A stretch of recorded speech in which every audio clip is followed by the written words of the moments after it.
స్థానిక సంస్థల ఎన్నికల షెడ్యూల్పై ప్రభుత్వ వైఖరిని బీజేపీ ఎంపీ ఈటెల తప్పుబట్టారు.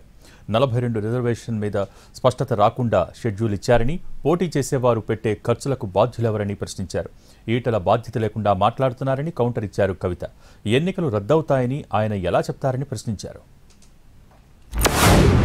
ఒకవేళ వీళ్ళు కనుక డబ్బులని ఖర్చు పెట్టుకుంటే దీని బాధ్యులు ఎవరు? మీరు బాధ్యులు ఎవరు చెప్పండి.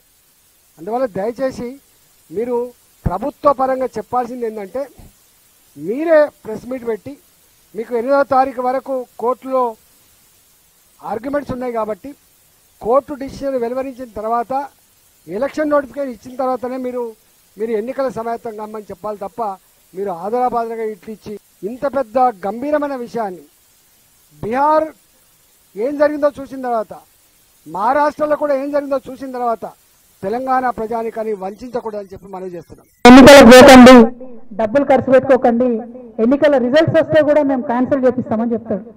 ఈటెల రాజేందర్ బీజేపీ పార్టీ ఏమన్నా కోట అండి? జడ్జిల వీళ్ళేమన్నా అంటే వీళ్ళ ఉద్దేశం ఏంటి? మంచి ఉద్దేశం అయితే కాదన్న విషయం ప్రజలకు అర్థమవుతుంది. ఇవాళ ఎన్నికలు జరుగుతున్నట్టు వీళ్ళు పోయి కోట్ల క్యాన్సిల్ చేపిస్తారట. అసలు బిల్లు ఇవ్వాల్సిందే మీరు కదా, రిజర్వేషన్ ఇవ్వాల్సిందే మీరు కదా. ఎంత ద్రోహపూరితమైన మాటలు మాట్లాడుతున్నారు, ఎంత మోసపూరితమైన మాటలు మాట్లాడుతున్నారు. ఇవాళ ఈటెల రాజేంద్ర అన్న గారిని భారతీయ జనతా పార్టీ నేను డైరెక్ట్గా ఒకటి అడుగుతా ఉన్నా, ఇదేనా మీ పార్టీ వైఖరి? ఇదేనా బీసీల పట్ల మీకున్న చిత్తశుద్ధి? ఈటెల రాజేంద్ర అన్న గారు తక్షణమే క్లారిఫికేషన్ ఇవ్వాలి.